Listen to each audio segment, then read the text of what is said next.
आउज़ुबिल्लाहि मिनश्शैतानिर्रजीम बिस्मिल्लाहिर्रहमानिर्रहीम बिही नस्तईन व हुवा खैरुल मुईन रब्बी यस्सिर वला तुअस्सिर व तम्मिम बिल खैर बिस्मिल्लाहिर्रहमानिर्रहीम व मिन आयातिहि अन खलक़ लकुम मिन अनफुसिकुम अज़वाजन लितस्कुनु इलैहा व जअला बैनकुम मवद्दतन व रहमा इन्न फ़ी ज़ालिका लआयातिल लिक़ौमिन यतफ़क्करून।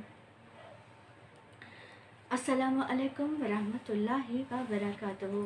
मुअज़्ज़िज़ सामईन, मेरे दर्स का उन्वान शरीक हयात का इंतखाब, इज़्दवाज की अहमियत और इस ज़मन में कुछ वज़ाइफ।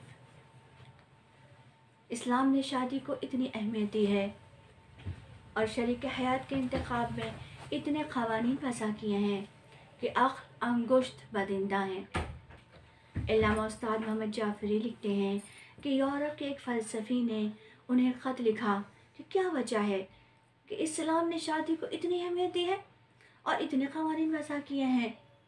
तो आप कहते हैं कि मैंने अपनी मर्ज़ी से जवाब नहीं दिया, बल्कि मैंने अपने मौला कायनात अमीरुल मोमिनीन अली इब्न अबी तालिब अलैहिस्सलातु वस्सलाम साहिब नाजुल बलागा की हदीस कलमात किसार से पेश की कि मसला शादी का नहीं है। मेरे मौला फरमाते हैं कि इंसान वजूद में आते हैं, अल्लाह अकबर, ख़ानदान तश्कील पाता है, नई नस्ल का आगाज़ होता है। और मैंने जिस आया मुबारका का इंतखाब किया है, ये आया इज़्दवाज कहलाती है।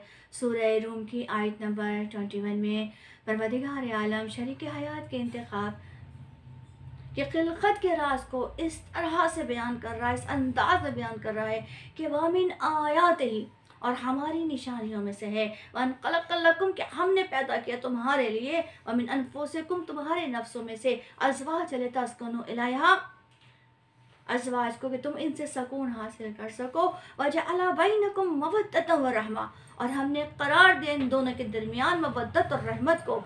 इन्ना फ़ी ज़ालिका लआयात, बेशक इसमें निशानियाँ हैं, लिक़ौमिन यतफ़क्करून, साहिबानी फ़िक्र के लिए। और कायनात के रसूल मोहम्मद मुस्तफ़ा सल्लल्लाहु अलैहि वसल्लम फ़ख्र मौजूदात व मा यंतिक़ु अनिल हवा के मिस्दाक़ इरशाद फरमाते हैं कि शादी करने से, इंसान निकाह करने से अपने आदे दीन को महफूज कर लेता है।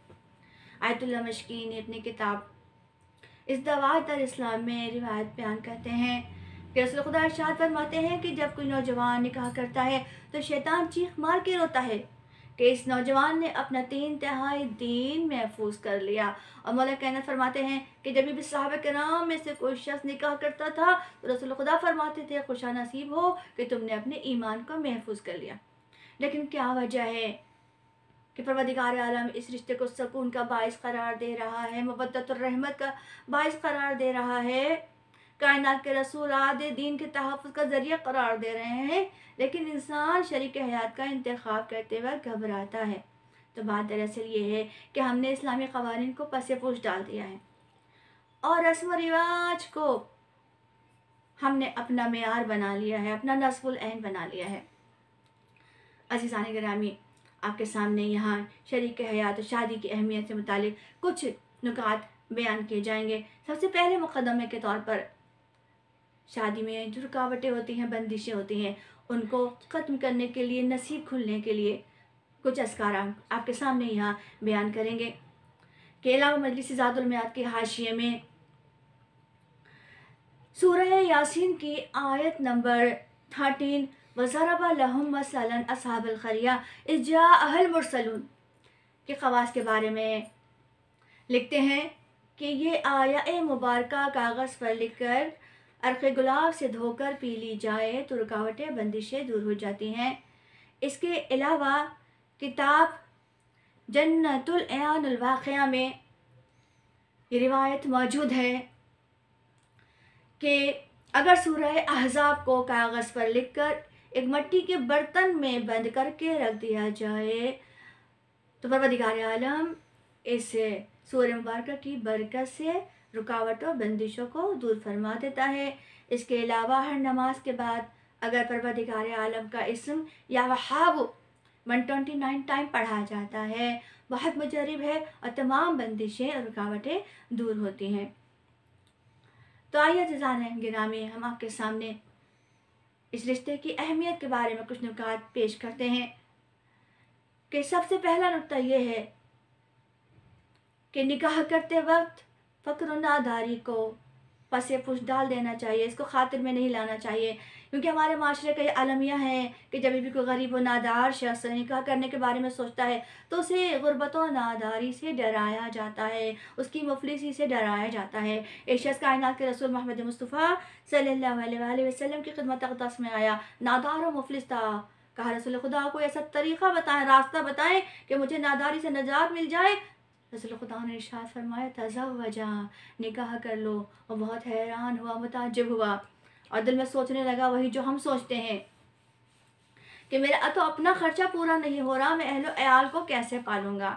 हालांकि इमाम जाफ़र सादिक़ अलैहिस्सलातु वस्सलाम इरशाद फरमाते हैं कि अल्लाह ताला फ़इन्नहु अर्ज़क़ुल करीम है, शादी करने के बाद अल्लाह ताला अहलो अयाल की किस्मत से रिज़्क़ में इजाफ़ा फरमा देता है। नूरुस सक़लैनी की जिल्द नंबर 3 में इमाम सादिक़ की रिवायत मौजूद है कि अर्रिज़्क़ु वल अयाल, रिज़्क़ जो है वो अहलो अयाल के साथ है। अल्लाहु अकबर। और हमारे उस्ताद मोहतरम एक वाक़या बयान करते हैं कि जिब्राइल अमीन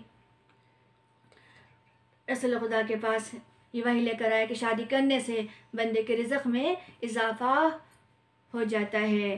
तो लिहाजा ना सिर्फ़ रिज़्क़ में इजाफ़ा होता है बल्कि निकाह करने के बाद इंसान की उम्र में भी इजाफ़ा होता है, उम्र भी तूलानी हो जाती है। कि जैसे सदका देने से उम्र तूलानी हो जाती है, वैसे निकाह करने से उम्र तूलानी हो जाती है।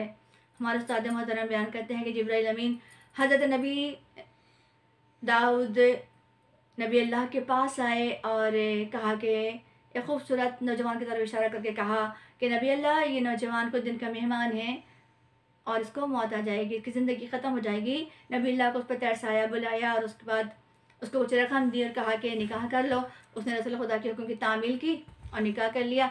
तो अल्लाह ताला ने जब देखा कि उसने रसूल खुदा की, नबी खुदा के हुक्म की तामील की है, निकाह कर लिया, तो अब नबी अल्लाह ने अपने निशिस्त में देखा कि 1 महीने के बाद वो नौजवान दोबारा से उनकी निशिस्त में उठ रहा है, बैठ रहा है।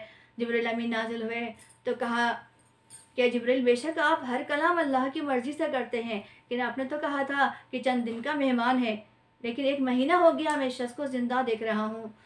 तो जिब्राइल अमीन ने अल्लाह ताला से पूछ के बताया कि परवरदिगार आलम इरशाद फरमा रहा है कि इसने आपके हुक्म के तामील में निकाह कर लिया और अल्लाह ताला ने निकाह की बरकत से इसकी उम्र में इजाफ़ा फरमा दिया। तो अल्लाह अकबर, इस दवाज की इतनी ज़्यादा अहमियत है, ना सिर्फ रिज़्क़ में बरकत होती है बल्कि उम्र में भी इजाफ़ा होता है। अब आइए कि हम जब शरीक हयात का इंतखाब करते हैं तो दूसरा नुक्ता यह कि हमें फ़कत और फ़कत ज़ाहिरी खूबसूरती को नहीं देखना चाहिए, बल्कि ईमान को भी देखना चाहिए, तक़वा को भी देखना चाहिए कि तरफ़ैन में नमाज़ी हैं या नहीं, नमाज़ पढ़ने वाले हैं या नहीं हैं, खुदा का खौफ रखने वाले हैं या नहीं हैं। इसलिए कि एक शख्स रसूल खुदा की खिदमत में आया और कहा, रसूल खुदा, मेरी बेटी के बहुत रिश्ते आ रहे हैं, मैं कैसे उसके लिए कैसे शरीक हयात का इंतखाब करूँ? तो रसूल खुदा ने फरमाया, उसका ईमान देखो, अगर वो साहिब ईमान होगा तो उसके अंदर तक़वा भी होगा, खौफ खुदा भी होगा और वह तेरी बेटी के तमाम हुकूक को पूरा करेगा।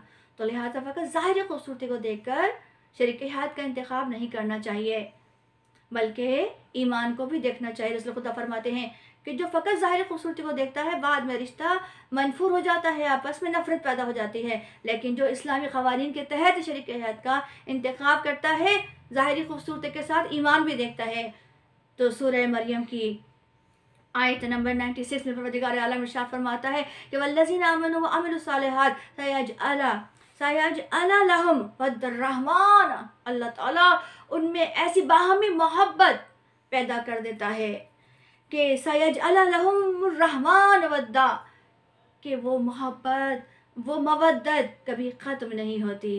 तो लिहाजा हमें इस्लामी क़वानीन को इस ज़मन में बहुत ही ज़्यादा मलहूज़ ख़ातिर रखना चाहिए, इनका ख़याल रखना चाहिए।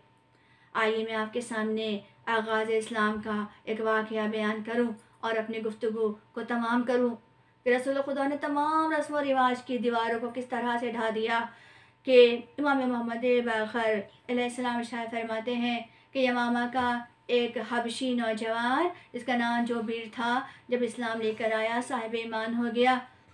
रसूल खुदा की ख़ास इनायत जोबीर पे होती थी। रसूल खुदा ने एक मरतबा बहुत ही ज़्यादा मुअज़्ज़ज़ तरीन और एक रईस शख्स के पास उनकी बेटी की ख़ासगारी के लिए जोबीर को भेजा, जिसका नाम जुल्फ़ा था। बस एक मरतबा जब जोबीर उसके पास गए और रसूल खुदा का पैगाम सुनाया, बहुत मुख्तसर बयान करूँगी, तो जो एक मरतबा ज़ियाद का चेहरा उतर गया, वो दौड़ता हुआ रसूल खुदा की खिदमत में आया। कहा, रसूल खुदा, कहाँ मेरी बेटी इतने मुअज़्ज़ज़ ख़ानदान से ताल्लुक़ रखती है, रईस ख़ानदान से ताल्लुक़ रखती है, ऐशो इशरत में पड़ी है, और जोबीर मुफलिस है, नादार हैं, गरीब हैं। तो एक मरतबा रसूल खुदा ने फरमाया, ए ज़ियाद, अल्लाह ताला ने तमाम रस्म व रिवाज की जाहला रस्मों को ख़त्म कर दिया है। एक मोमिन का कुफ़ एक मोमिना औरत होती है। तो अल्लाह अकबर, इस्लाम के आगाज़ में ही तमाम रस्म व रिवाज का ख़ात्मा हो गया है। अब अगर उलमा कराम इसको समझाते हैं, कहते हैं कि तमाम रस्म व रिवाज को ख़त्म कर दिया जाए, इनका इस्लाम से कोई ताल्लुक़ नहीं है, तो जवाब ये मिलता है, अगर हम ज़्यादा मेहर का मुतालबा नहीं करेंगे तो हमारी इज़्ज़त कम हो जाएगी। अगर हम अपनी बेटी को कम जहेज़ देंगे तो वो ससुराल में सर उठा के जी नहीं सकेगी। तो उलमा कराम जवाब देते हैं कि क्या आपकी इज़्ज़त रसूल खुदा मौला कायनात और शहज़ादी कौनैन से ज़्यादा है? कायनात में इनसे ज़्यादा इज़्ज़त तो किसी की नहीं है। लेकिन रसूल खुदा ने अपनी बेटी की शादी किस कदर सादगी के साथ की। इमाम अली ने अपनी ज़रा को 500 दिरहम में फ़रोख्त किया और उसी से जहेज़ का सामान, तमाम अखराजात, हत्ता के हक़ महर भी उसी से अदा हुआ। तो लिहाजा हमें कोशिश करना चाहिए कि शरीक हयात के इंतखाब के ज़मने निकाह करते वक्त इस्लामी असूलों को मद्देनज़र रखें, ताकि हमारी आइंदा की ज़िंदगी अल्लाह और रसूल की अताअत में गुज़रे। वस्सलामु अला मन इत्तबा अल हुदा।